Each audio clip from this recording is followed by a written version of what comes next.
अस्सलाम वालेकुम स्टूडेंट्स, आज का लेक्चर स्टार्ट करने जा रहे हैं बेटा।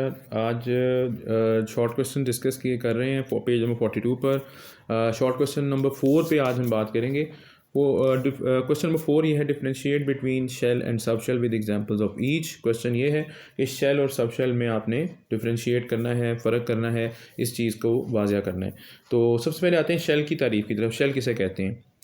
तो शेल बेटा असल में वो पाथ है, सर्कुलर पाथ है, जिसमें इलेक्ट्रॉन न्यूक्लियस के अराउंड रिवॉल्व करते हैं।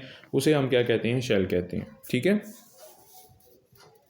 आसान सी तारीफ है। शेल किसे कहते हैं जी? शेल वो सर्कुलर पाथ है जिस पर इलेक्ट्रॉन और न्यूक्लियस के गिर्द घूमता है, उसको हम नाम देते हैं, उस पाथ को कहते हैं शेल कहते हैं। दूसरे नंबर पर बात आती है कि इसकी रिप्रेजेंटेशन कैसे की जाती है। आप लोग जानते हैं इसकी रिप्रेजेंटेशन कैसे की जाती है। इसके लिए हम आमतौर पर जैसे के, ठीक है, एल, एम और एन, ये रिप्रेजेंट करने का एक तरीका है कि इसको शेल्स को रिप्रेजेंट किया जाता है किससे? कैपिटल अल्फ़ाबेट से। ठीक है जी, आप लोग जानते हैं। तो दो तरीक़ों से या दो चीज़ों से हम इसको क्वेश्चन को डिस्कस कर सकते हैं। मतलब इस सवाल जो हमसे पूछा गया है उसका जवाब दे सकते हैं कि एक तो तारीफ़ आप मैनेज करें, दूसरा आप इसके बारे में बताएं कि इसको रिप्रेजेंट कैसे करते हैं। सेम यही बात आप सब शेल के लिए भी करेंगे। सब शेल क्या होता है जी? सब शेल बेटा असल में कहते हैं कि ये एक शेल के अंदर ऐसे छोटे छोटे पार्ट्स जो मज़ीद उसको शेल को डिवाइड करने के लिए हम कह सकते हैं कि बने होते हैं, वो सब शेल्स कहलाते हैं। मतलब वो मज़ीद छोटे पाथ्स कहते हैं, वो मज़ीद छोटे रास्ते हैं जिनमें एक शेल को डिवाइड कर दिया जाता है, तकसीम कर दिया जाता है, उन्हें हम क्या कहते हैं? सब शेल कहते हैं।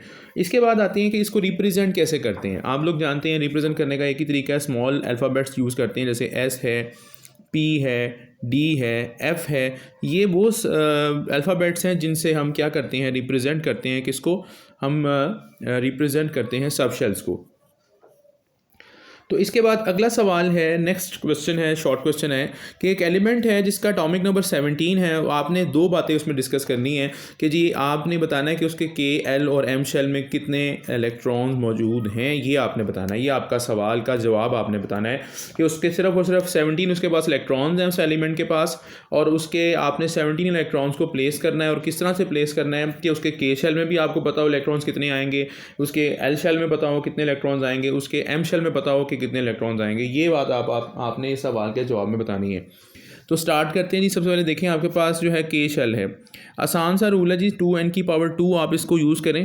ठीक है, के लिए जो एनर्जी लेवल होता है वो 1 होता है। मैं ये पहले भी आप लोगों को समझाया हुआ इस चीज़ को कि के का एनर्जी लेवल 1 होता है, एल का एनर्जी लेवल जो होता है वो 2 होता है, और एम का एनर्जी लेवल जो होता है उसे 3 से हम रिप्रेजेंट करते हैं। ये बातें आप सबको मालूम हैं। अब इसको सिर्फ दोहराने का मकसद ये है कि हमें पता चल जाए कि के शेल में कितने इलेक्ट्रॉन्स हैं, ठीक है, एल शेल में कितने इलेक्ट्रॉन्स हैं और एम शेल में कितने इलेक्ट्रॉन्स हैं। ठीक है, इन चीज़ों का दोहराने का मकसद सिर्फ इतना ही है यहाँ पे, जिसको हम अभी डिस्कस कर रहे हैं। तो सबसे पहले हम देखते हैं कि के शेल का एनर्जी लेवल 1 होता है। तो आप देखेंगे कि के एनर्जी लेवल के अंदर के का एनर्जी लेवल जो 1 है उसको आप इस इक्वेशन में पुट करें तो ये आपके पास आता है नंबर ऑफ़ इलेक्ट्रॉन्स 2। ठीक हो गया, क्योंकि 1 का स्केयर होगा तो 1 ही होगा, 2 के साथ मल्टीप्लाई करेंगे 2 रहेगा। इसी तरह सेकेंड एनर्जी लेवल का जो नंबर है वो है 2, यानी कि के बाद एल का जो एनर्जी लेवल है वो 2 है। इसका स्केयर करेंगे तो ये आपके पास आएगा 4। इसका मतलब 8 आएगा। ये 8 इलेक्ट्रॉन्स की तादाद आपको पता चल जाएगी कि इस सेकंड शेल में नंबर ऑफ़ इलेक्ट्रॉन्स की तादाद जो है वो कितनी है? 8 है।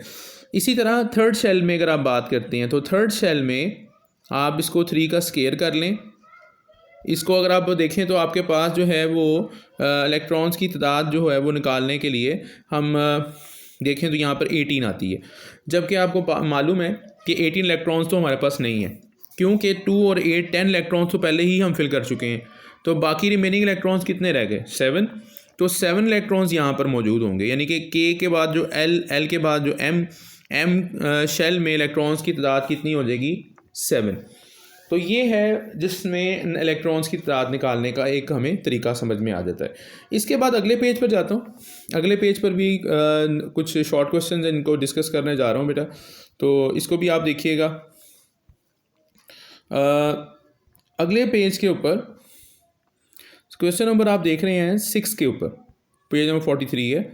6 के ऊपर कहते हैं कि एक आयन है, एल्यूमिनियम आयन है, और उस एलुमिनियम आयन की डिस्कशन की जा रही है कि एक एलुमिनियम आयन के अंदर आपने दो बातें बतानी है कि इसमें इलेक्ट्रॉन्स कितने हैं और इसके आउटर मोस्ट शेल में जो इलेक्ट्रॉन्स की तादाद वो भी आपने बतानी है, और एक तरफ आपने इसकी इलेक्ट्रॉनिक कॉन्फ़िगरेशन के बारे में बताना है।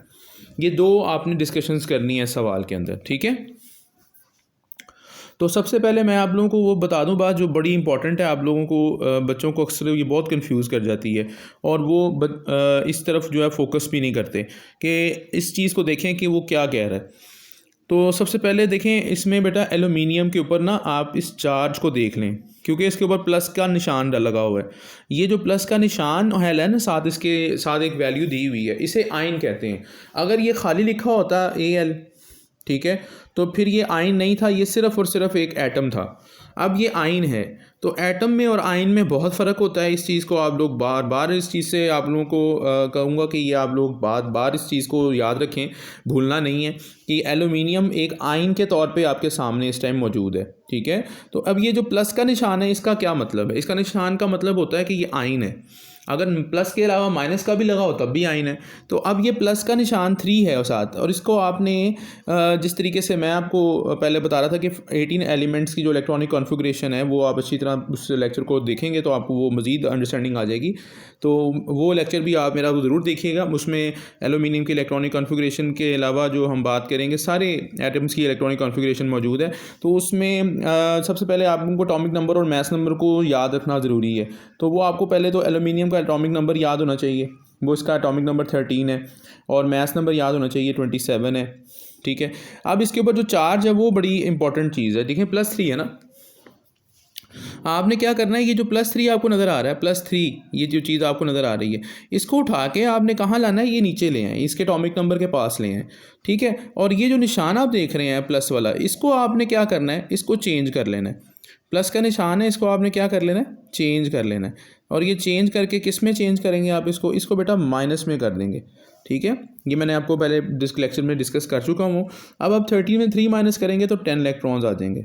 अब आपके पास सिर्फ 10 इलेक्ट्रॉन्स है, तो आपने 10 इलेक्ट्रॉन्स की इलेक्ट्रॉनिक कॉन्फ़िगरेशन को डिस्कस करना है, ठीक है। यानी कि इलेक्ट्रॉनिक कॉन्फ़िगरेशन सिर्फ 10 इलेक्ट्रॉन्स के लिए होगी, 13 इलेक्ट्रॉन्स के लिए नहीं होगी, क्योंकि ये बेसिकली आयन है। अगर आयन है तो उसमें इलेक्ट्रॉन्स का निकलना और इलेक्ट्रॉन्स का दाखिल होना ये पॉसिबल हो सकता है, लेकिन अगर कोई एटम न्यूट्रल है तो उसमें इलेक्ट्रॉन दाखिल नहीं हो रहा होता, ना ही इलेक्ट्रॉन लूज़ हो रहा होता है, ठीक है। ये बातें आप लोगों को मैनेज करनी है, याद रखनी है, ठीक है जी, इस काम को करते हुए। अगली जो बात है वो आपको इलेक्ट्रॉनिक कॉन्फ़िगरेशन लिखनी आनी चाहिए, और वो मैंने आपको पहले भी सिखा दी है कि अगर आपके पास ये एल्यूमिनियम का 10 इलेक्ट्रॉन्स हैं, ठीक है, तो आपके पास फर्स्ट शेल है, उसका सब शेल है, ठीक है, सेकंड शेल है, उसका भी सब शेल S है, और सेकंड शेल में P सब शेल भी होता है, आपको मालूम है, ये बातें मैंने पिछले लेक्चर्स में बता दी हैं। अब आप देखें तो इसमें इलेक्ट्रॉन्स की तादाद काउंटिंग से मुताबिक आपको पता है S सब शेल में 2 इलेक्ट्रॉन्स आ जाते हैं। इस तरह ये सेकंड शेल है, उसका भी सब शेल S है, उसमें भी 2 इलेक्ट्रॉन्स आ जाएंगे। P सब शेल में कितने आ जाएंगे, 6 इलेक्ट्रॉन आ जाएंगे। ये इसकी इलेक्ट्रॉनिक कॉन्फ़िगरेशन है जो आपको पूछी गई थी, आपसे डिमांड की गई थी, ठीक हो गया। अब एक अगला पार्ट है कि इसके आउटर मोस्ट शेल में कितने इलेक्ट्रॉन्स हैं। आउटर मोस्ट शेल का मतलब है जी आपके पास ये आखिरी शेल है, यानी इसको हम कहते हैं आखिरी शेल, सेकंड शेल। तो सेकंड शेल जो आपके पास है, इसको अगर आप देखें तो ये 2 इलेक्ट्रॉन्स और ये 6 इलेक्ट्रॉन्स, इन दोनों को जमा कर लें, यानी 2 जमा 6 कितने हो गए, 8। ये 8 इलेक्ट्रॉन्स हैं जो इसके आउटर मोस्ट शेल में, ये इसका आंसर है, ठीक हो गया बेटा। तो ये क्वेश्चन नंबर कौन सा था मैं जो डिस्कस कर रहा था आप लोगों से, क्वेश्चन नंबर 6 डिस्कस कर रहा था, ये आप लोगों को मैंने समझा दिया है। अब आप इसको याद भी कर लीजिएगा। क्वेश्चन नंबर 7 में कुछ क्वेश्चन हमसे डिस्कस कर रहे हैं, उसके 3 पार्ट हैं जो बहुत ज़्यादा इंपॉर्टेंट है, इसमें भी कॉन्सेप्ट बिल्डिंग आ रही है। तो एक क्वेश्चन ये है कि मैग्नीशियम के पास जो है ना इलेक्ट्रॉनिक कॉन्फ़िगरेशन के मुताबिक, उसमें अगर आप इलेक्ट्रॉन्स देखें नज़र आ रहे हो अगर आपको बुक के ऊपर, तो इसमें टूल एक इलेक्ट्रॉन लिखा हुआ है और एक 8 लिखा हुआ है और एक 2 लिखा हुआ है। फिर तो इसमें वो क्वेश्चन हमसे ये 1 बाय 1 3 पार्ट्स में कर रहा है। पहले तो वो ये क्वेश्चन कर रहा है जी हमसे कि आप पहले तो ये बताएं कि इलेक्ट्रॉन्स जो हैं मैग्नीशियम के पास, जो उनकी इलेक्ट्रॉनिक कॉन्फ़िगरेशन दी हुई है, कि इलेक्ट्रॉन्स जो आउटर मोस्ट शेल में हैं वो कितने हैं मैग्नीशियम के पास। यानी मैग्नीशियम के पास इलेक्ट्रॉन्स हैं, लेकिन कितने हैं, और वो भी कहाँ, उसके आउटर मोस्ट शेल में। अब आप ज़रा गौर करें, ये जो 2 लिखा हुआ है ये K शेल है, ये 8 जो लिखा हुआ है ये L शेल है, और ये M जो लिखा हुआ है ये S2 दोबारा से जो लिखा गया ये M शेल है। तो इससे पता चल जाएगा आपको कि ये इलेक्ट्रॉन्स की तादाद कितनी है, यहाँ पर 2 है। ठीक हो गया, ये बात भी समझ आ गई आपको। अगली बात जो उसने पूछी है जो बी पार्ट में, in which sub shell the outermost shell electrons are present, यानी कौन से शेल के अंदर और किस शेल के अंदर, यानी आउटर मोस्ट शेल के किस सब शेल में इलेक्ट्रॉन मौजूद हैं, कितने मौजूद हैं, और वो इलेक्ट्रॉन्स किस सब शेल में हैं, यानी आउटर मोस्ट शेल के अंदर किस सब शेल में इलेक्ट्रॉन्स प्रेजेंट हैं। ठीक है, तो आपके पास देखें इलेक्ट्रॉनिक कॉन्फ़िगरेशन लिखने का तरीका आसानी से आपको समझ में आ सकता है। मैग्नीशियम का एटॉमिक नंबर होता है बेटा 12, ये आप याद रखिएगा, ये मैग्नीशियम का एटॉमिक नंबर है। ठीक है, अब इलेक्ट्रॉनिक कॉन्फ़िगरेशन देख लें, 1s2, ठीक है, उसी तरह 2s2, ठीक है, इसी तरह 2p6, ठीक है, कितने हो गए टोटल मिलाएं इलेक्ट्रॉन्स को 10 हो गए। अब इसी तरह 2 तो शेल ख़त्म हो गया, तीसरा शेल शुरू हो जाएगा, तीसरे में भी एस सब शेल है, उसमें कितने इलेक्ट्रॉन आएंगे 2। तो इसका मतलब ये हुआ कि आखिरी शेल जो है वो तीसरा है और उसमें कितने इलेक्ट्रॉन्स हैं, सिर्फ 2 इलेक्ट्रॉन हैं जो कि इसमें क्वेश्चन में हमसे पूछे गए हैं। ठीक है, तो इसका मतलब ये हुआ कि इसके आउटर मोस्ट शेल में जो है एस सब शेल के अंदर वो कहता है क्या है, 2 इलेक्ट्रॉन मौजूद हैं और वो तीसरा शेल है। ठीक है जी, तीसरा शेल है और उसका सब शेल कौन सा है, एस सब शेल है, जिसमें क्या मौजूद है, इलेक्ट्रॉन मौजूद हैं। अगली बात जो इसके आखिरी जो क्वेश्चन में आती है वो ये बात कर रहा है कि जी आप ये भी बताएं कि ये जो मैग्नीशियम है ये इलेक्ट्रॉन ही क्यों लूज़ करता है, यानी कि मैग्नीशियम इलेक्ट्रॉन क्यों लूज़ करता है, ये भी आपने बात डिस्कस करनी है इस सवाल में। मैग्नीशियम की आदत है कि मैग्नीशियम जो है ना वो इलेक्ट्रोपॉजिटिव है। इलेक्ट्रोपॉजिटिव का मतलब होता है बेटा कि इलेक्ट्रॉन लूज़ करने की सलाहियत होती है इसके अंदर। ठीक हो गया, आपने आउटर मोस्ट शेल से जो ये आखिरी शेल के 3s जो लिखा हुआ है वो आपको नज़र आ रहा है या मैं आपको बता रहा हूँ, ये इलेक्ट्रॉन लूज़ करेगा मैग्नीशियम। ठीक है, मैग्नीशियम जो है ये इलेक्ट्रॉन लूज़ करेगा और मैग्नीशियम जो है वो लूज़ करने के बाद क्या बनाएगा, 2 इलेक्ट्रॉन लूज़ करने के बाद ये मैग्नीशियम का केटाइन बना देगा, यानी ये 2 इलेक्ट्रॉन इसने लूज़ कर दिए और ये मैग्नीशियम आयन बन गया। तो इस वजह से इसकी एबिलिटी है कि इलेक्ट्रॉन क्या करता है, लूज़ कर देता है। ठीक है बेटा, ये तो थे क्वेश्चन डिस्कशन करने वाले क्वेश्चन नंबर 7 तक। आप लोगों को ये अब वीडियो अच्छी लगी हो तो इसे लाइक करें, इसे सब्सक्राइब करें और दूसरों तक भी इसको ज़रूर पहुँचाएँ ताकि उनकी भी ये एक तरह से प्रिपरेशन हो सके, तैयारी हो सके और वो इसको अच्छी तरह समझ सकें। अस्सलाम वालेकुम।